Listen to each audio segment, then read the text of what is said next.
Hey guys, how's it going? Welcome back to the channel.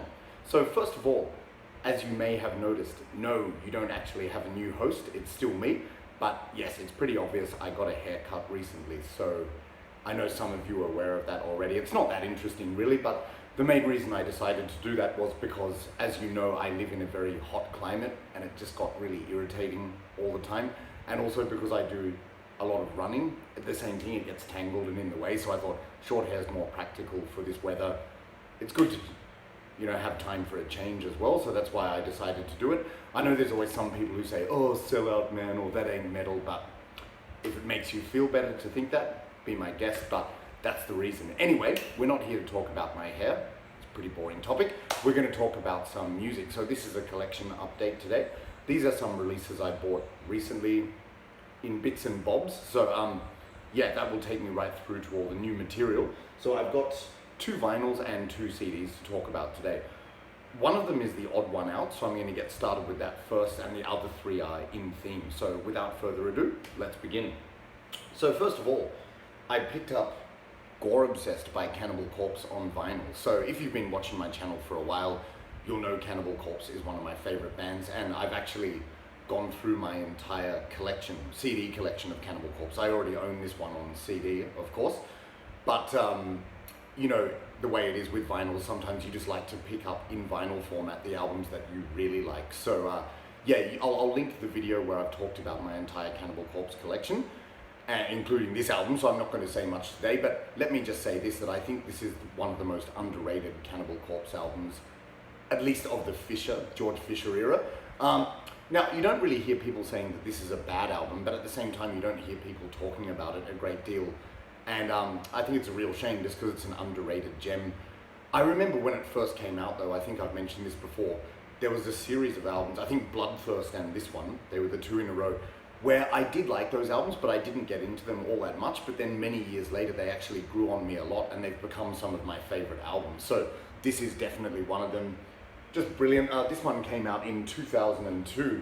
Hard to believe that it came out over 20 years ago now, but yeah, it's a classic. It still holds up today.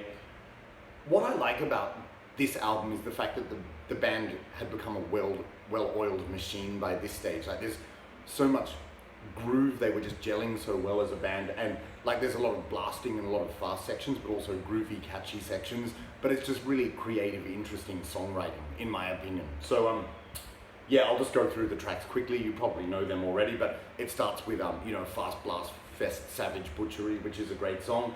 Hatchet to the Head has got some really interesting rhythms and very brutal, and I also really like the lyrics in that song, like steel cracked bone, useful lustful gore, and hacked with brutal force until slain. Like, that's very to the point. Pit of Zombies, that shows the band's groovier side in that song, with like a chugging kind of catchy riff. Great solo in that song as well. Dormant Bodies Bursting, another fast chaotic blast fest, but they have a groovy section, and George's vocals are fantastic. That's the thing, his vocals really shine on this album, just like he lives up to his name, Corpse Grinder. Like, the vocals sound like grinding mills on this album, so that's absolutely brilliant. Compelled to Lacerate is a song that I wasn't into so much when it first came out, but that's actually grown on me a lot. It's a lot catchier than I had realized before. Drowning in Viscera is a good song. Hung and Bled, as I've mentioned, that's one of my favorite songs because that's got some really off-the-wall melodies and rhythms. So it's very sort of uncharacteristic death metal. I find that on this album they were being really creative with their sound. And that definitely rings true on side B. That's when it gets really creative, unconventional death metal in my opinion. Like Sanded Faceless, that's like a sort of slow song, but extremely brutal. It's got some screams at the beginning, I suppose from the perspective of the victim. Mutation of the Cadaver, that's actually a very jazzy song. Like, you listen to that riff, like dan dan dan dan, like it's just very offbeat and interesting. I really like it, and it's also got some great vocals once again from George. When he says, "Now he loses his mind," the coroner, like that. When he says "mind," that scream lasts for over 30 seconds, and it's fantastic. When Death Replaces Life is a sort of slow, heavy, brutal one, but it's very groovy, and like I've heard some people say that's a bit blues oriented. Like you really hear the bass prominently in that song. But I think When Death Replaces Life, that's probably my favorite slow Cannibal Corpse song of all time, because it's just got this underlying groove in addition to the darkness, which is great.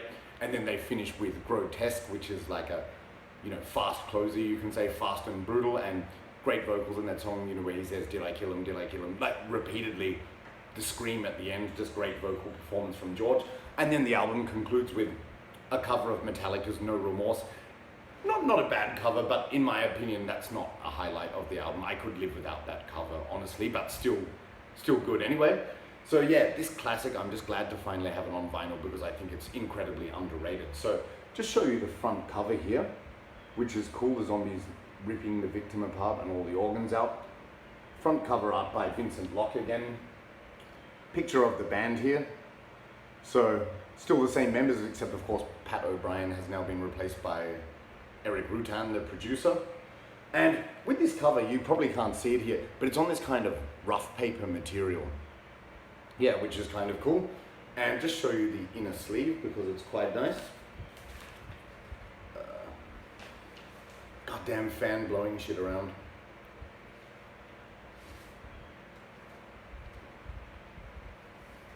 Yeah, so what I like about this is it's got the lyric sheet, but then on the other side, it's got the censored version. And I actually really like this art. I mean, as much as I like the original, I think this one's dark and kind of cool with the facial expression of the zombie and everything. It's quite eerie and creepy, just like the Tomb of the Mutilated album, you know, the uncensored one, which is extremely graphic and shocking. That's cool. But then the censored one of the zombie holding the knife, it looks kind of dark and sinister like this one. So I really like the censored cover, and I'm glad I have both in here. And I think the vinyl, it's just back on black, plain black. Let's have a look. Yep, so you've got the Metal Blade Records cover here. And just band logo labels here, so I won't take that out completely. But yes, I'm sure most of you are familiar with this album anyway, but as I said, it's just one of my favorites by the band, and one which subtly grew on me over the years. So in my book, this is definitely worthy of owning on vinyl, and if you haven't heard it, check it out. That's Cannibal Corpse with Gorham Zest. Okay, so coming to the next part of the video, this is where the next three releases are all the same style basically, so that's why I got Cannibal Corpse done first. Okay, so all of the rest of the releases I'm talking about today are Finnish black metal. So as many of you know, that's one of my favorite genres and also one of my favorite countries for black metal. So 3 releases to talk about, let's go. Okay, so first of all, I finally got around to picking this up from a local seller. Really pleased to have it as well. This is Satanic Warmaster with Armengarda. So this is the long-awaited new album, which came out just last year, I think. And that was after quite a long hiatus, because I think the one before this, Fimbulwinter, came out in 2015. But all I'll say is this, it was definitely worth the wait. If you're not familiar, of course, Satanic Warmaster are one of the most prominent Finnish black metal bands, and in my opinion, one of the most talented. It's primarily the work of one person, Tyrant Werewolf, or just Werewolf, and then he uses session members with live performances and everything. I saw them for a 2nd year in a row at Steelfest this year, and it was amazing. I think this year was even better than last year. But yeah, if you're not familiar, Satanic Warmaster plays sort of very riffy Finnish black metal. It's very atmospheric, taking a lot of influence from early 90s or 90s Scandinavian black metal from Norway, Sweden and Finland. So if you like all those classic bands, you'll definitely like this. But it's just something about the way he writes music, the riffs and the melodies, they're just so emotive and bleak. It really is quite emotional music, and this album is no exception. As I said, it was worth the wait. With the earlier albums, you know, Satanic Warmaster has always been a bit lo-fi, but on this album the production is actually clear, but not overly polished or slick, which is good. And the drums are clear, but they're not too high in the mix, because of course riffs should be in the foreground with this kind of music, generally speaking. And the raspy vocals of Werewolf are the same as always, so very consistent, and he does have a great voice for black metal. What's good about this album is that there's a lot of tempo variety in the song. So you have some slow parts, some mid-paced parts, and also just really fast blizzard-like kind of riffs. So there's a lot of atmosphere and variety, and in addition to that, they use keyboards sometimes. So yeah, it switches between Blizzard-style riffs and blast beats, but they often shift into some mid-paced grooves and slower and more epic parts, which is fantastic. 6 tracks on this album, so they're all quite long.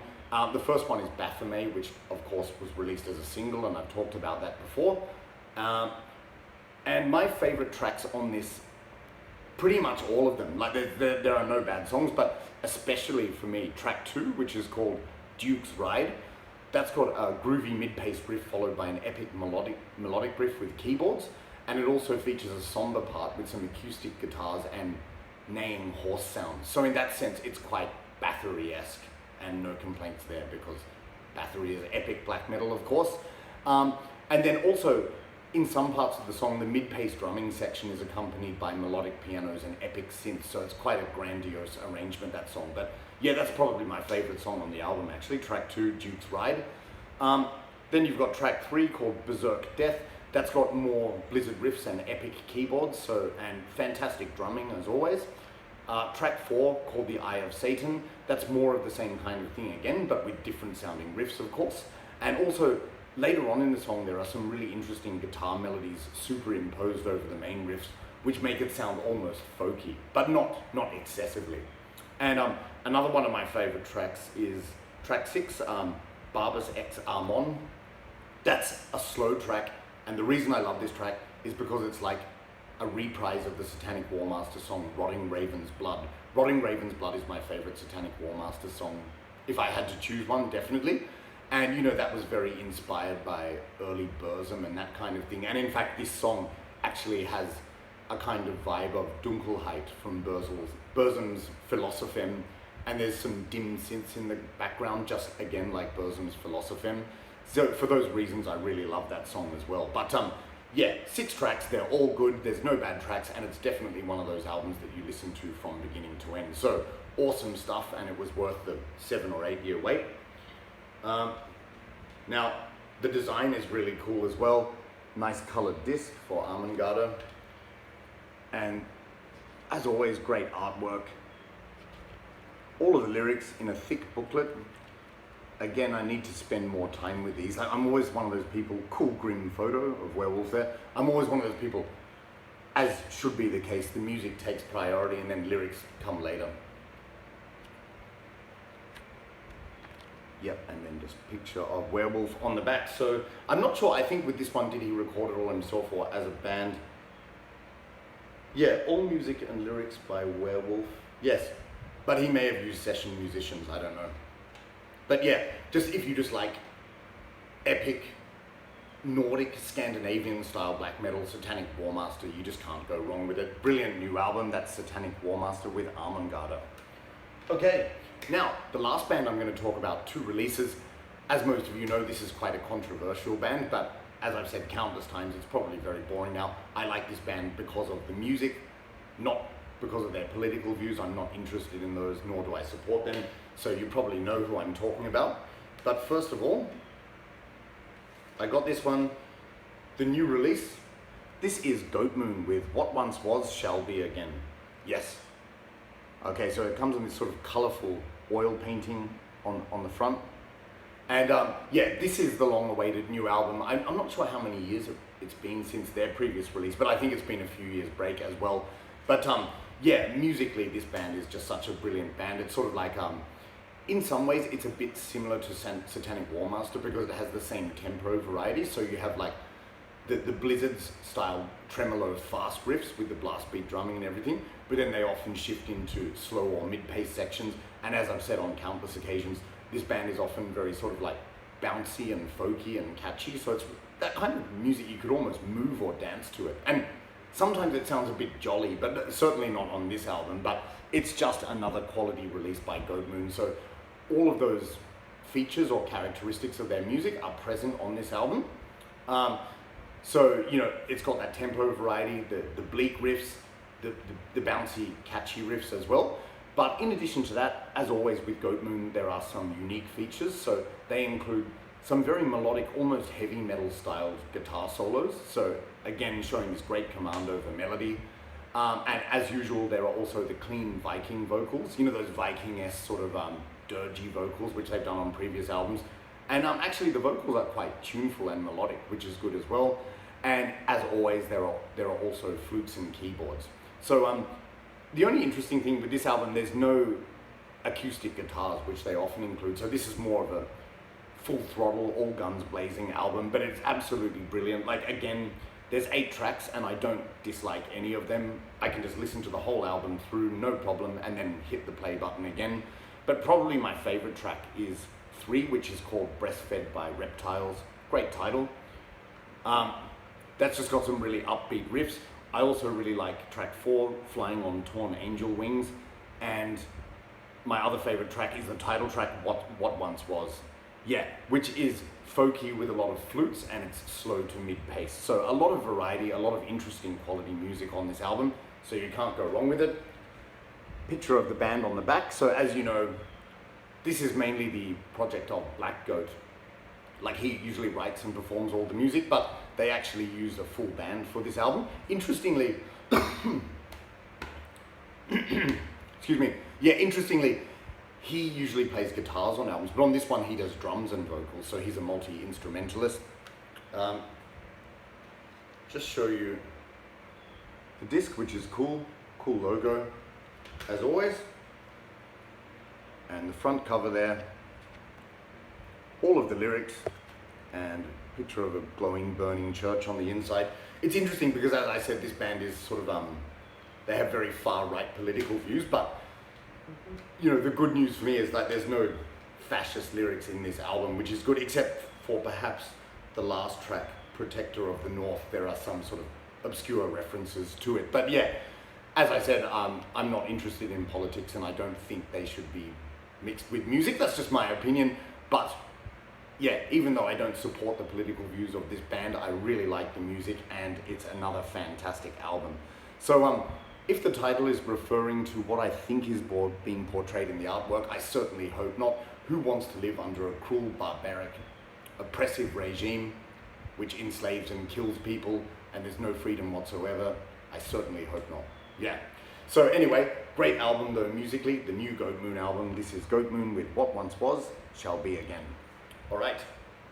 And the last one, this is going to be a quick one because the next one I picked up, I actually already own again, but I own it on CD, but I picked up the vinyl version just because it's the case, you know, when it's an album you really like, in my opinion, I think it's worthy of owning on vinyl. So another Goat Moon album, yeah, Finnish Steel Storm. So it's got this iconic cover, which is really cool. Now, as many of you know, I've talked about this album twice. First of all, in a collection update, then in my existing CD collection. So I'm not going to talk about it much at all today.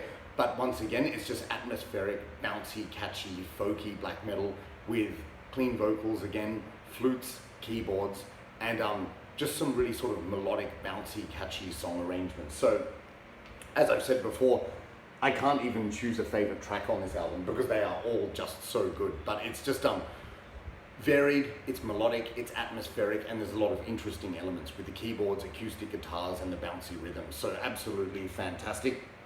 I will link up previous videos where I've talked about this album in more detail. If you're interested in doing that, you know, checking that out. But I'm not going to talk about it again today because I don't want to be too repetitive. But yes, again, brilliant album.